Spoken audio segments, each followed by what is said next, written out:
how do we read a measurement? First, to read a measurement, we need to determine the increment of each line between two given numbers. In this case, we have this number 50 and 100. And there are 5 lines between 50 and 100. So all we have to do is to find the difference between 50 and 100. In this case, it is 50, because 100 minus 50 is 50. And there are 5 lines, so we divide it by 5, and that gives us 10. And therefore, 1 line is represented 10. In this case, the unit for the graduate cylinder is millimeters, so we have 10 millimeter. Now over here, we use this increment to determine our measurement. So this is the meniscus of a graduate cylinder. So this is where we are going to read a measurement. In this case, we have 80. For certain, we know that it's going to be 80 something, right? But we don't know what is between 80 and 90. So now this is going to be our estimate values. In this case, I estimate it is 2. So we have our measurement 82 millimeter. Now in this case, if we look at the pattern, the last unit will always be estimated, where all the previous digit will be certain. So in any measurement, all the digits are certain except for the last digit, which will always be estimated. So let's do an example of a measurement. In this case, we have this blue line right here, and it is about right here. So we first have to determine the increment of each line. Now the difference between 1 and 2 is 1, and there are 10 lines, give us 1 divided by 10, so the increment is 0.1. Now we know for certain it's going to be 1 because of the 1 right there. And it is going to be 0.9 because this is the 9th line. So we have 1.9, and we can make an estimate about right here, okay, which is about halfway, so it's going to be 0.5. And the answer is in centimeter because our ruler is in centimeter. Now let's do another example for the longer blue line, which is about right here, okay. So we know for certain it's going to be 2, so it's going to be 2 point. And we know it's going to be 0.5 something because it's the 5th line right there. And it's kind of past a little bit, so we have to estimate it's about 1/10 of the way, which is 1. So we have 2.51 centimeter. So let's do another example. In this case, we are focusing on reading a graduate cylinder. So here we have a meniscus reading at this level. So what we have here is first we have to determine the increment of each line. And first of all, the difference between 8 and 7 is 1. And there are 10 lines from 8 to 7. So give us 10, and therefore we have 0.1 equal to a line. So what we have here is for sure that we know it's going to be 7, okay, because of 7 right there. And we know for certain that it is 0.1, 0.2. So it's 0.2. It's right near at 0.2, so we know that it's going to be 0.20, in this case millimeter. And that's all you have to do.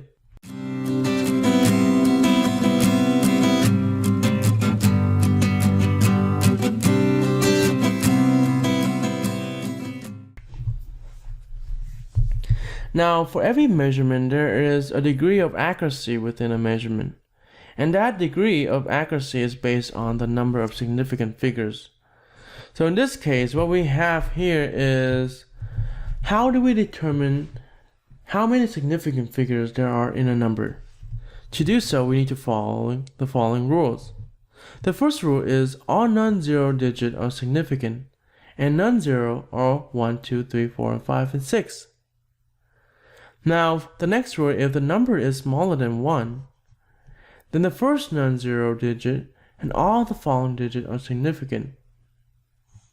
So what does that mean? In this case, we have a very long number, 0.001010.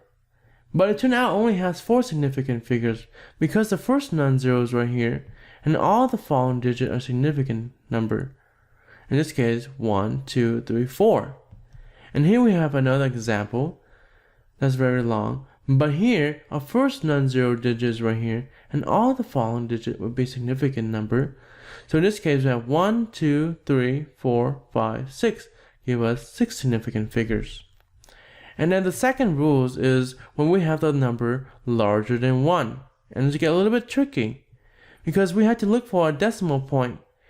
If it has a decimal point, which means yes, decimal point, then all the digit is significant. That's easy. In this case, we have this number here, 1.00.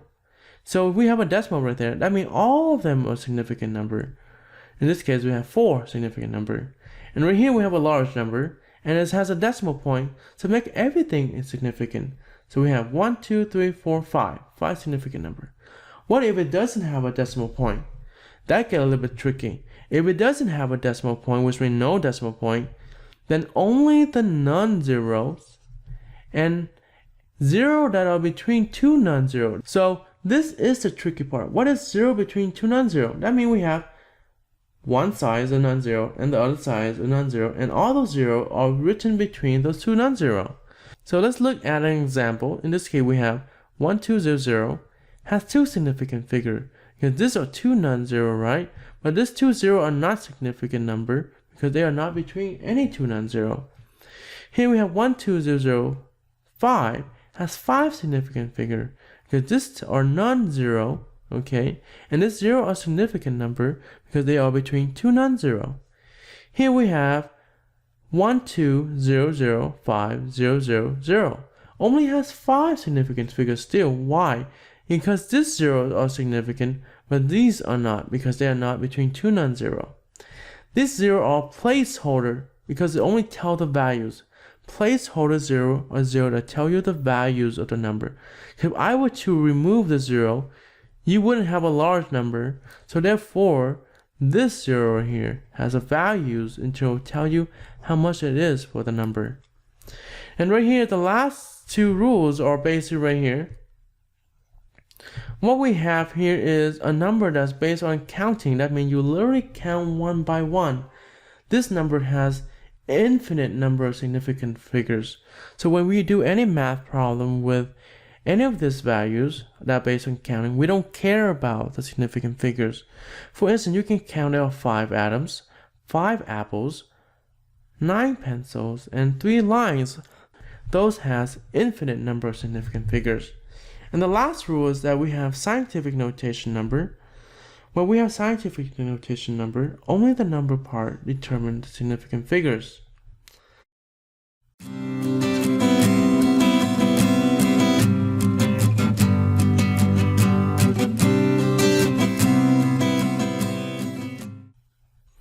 Now the next thing on the list is when we're gonna do math, when we're gonna calculate with significant figures. To calculate with significant figures, all you have to do is memorize these 2 basic rules. One is for multiplication or division, the other one is for addition or subtraction. For multiplication or division, we keep the fewest significant figures, so we have to determine the number of significant figures for each. In this case, 5.02 has 3 significant figures, where 89.665 has 5 significant figures, and 0.10 has 2 significant figures. And I plug everything in the calculator, it's giving this number. Now how do we determine? So going back to this rule, we keep the fewest significant figure, which is this one right here. So we have to round the number to have 2 significant figure, which is at the number 5. So we look at number 5 and we have to round right here. By looking at the next number, we determine what's 5 gonna be. So in this case 0, the 5 is gonna remain the same, so give us 45 and exactly 2 significant figures. If you are struggling with a rounding number, I will get to that later. Now we have another example where we have 5.892 divided by 6.10. So this one has 4 significant figures, this one has 3. And we put in a calculator and give us this values, so we have to round to the fewest significant number, which is this one right here. So here is our first, second, and third, right? So at the 5. Here 5, we look at the next number, which is 9. That 9 telling you that 5 is going to go up and become 6. Anything 5 or greater than will make it go up. In this case, the 5 becomes 6 and give us our 0.966, which give us 3 significant number. What about when we do addition or subtraction? We keep the fewest decimal place. Do we care about say fake? No, we only look at decimal place. For instance, we have this number 5.74 plus 0.0823 and 2.651. We don't care about the number orders, okay? But we worry about the decimal places. So when I plug this in a calculator, this is our values. Now, if I had to write this by hand, I line them up so it's easy for me to see. But if we plug in the calculator, we know it has to have 2 decimal places, right? So we look at the 2 decimal place, which is the 1. So we have to round it there. The 4 make the 1 stay the same, so we have 9.21. Over here, we have 4.8 minus 0.365. And the lowest and the fewest decimal place is just 1 place. And we plug into the calculator, and what we have at the end is this number. So we have to round it so there's only have 1 decimal place, which is right there. And that 3 will make the 8 stay the same, so give us 0.08. And the last part of this section is that we are going to look at the rounding rule.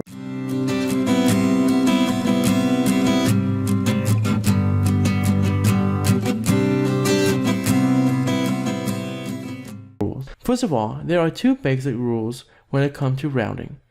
If it is 5 or greater than, then we increase the previous digit.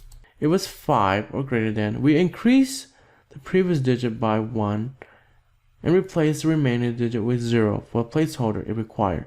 For instance, we have this large number 125379. Now that's a large number, right?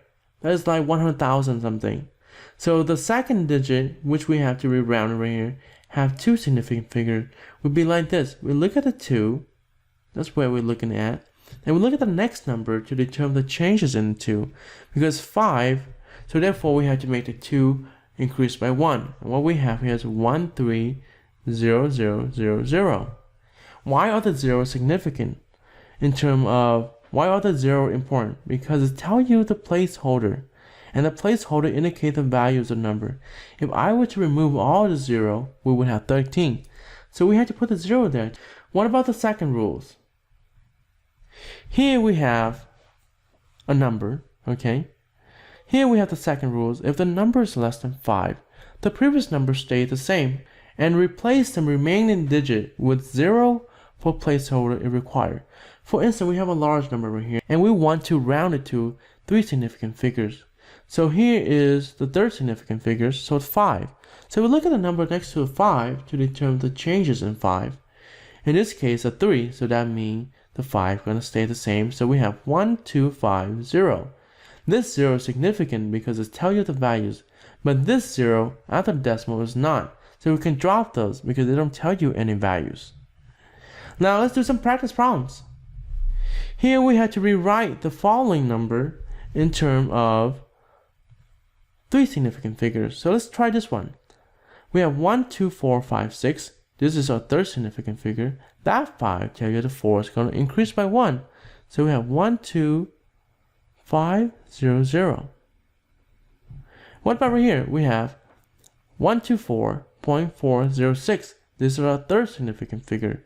That 4 tells us the 4 is going to stay the same here. So we have 124. We don't care about these values in terms of replace with 0 because they don't tell you any values.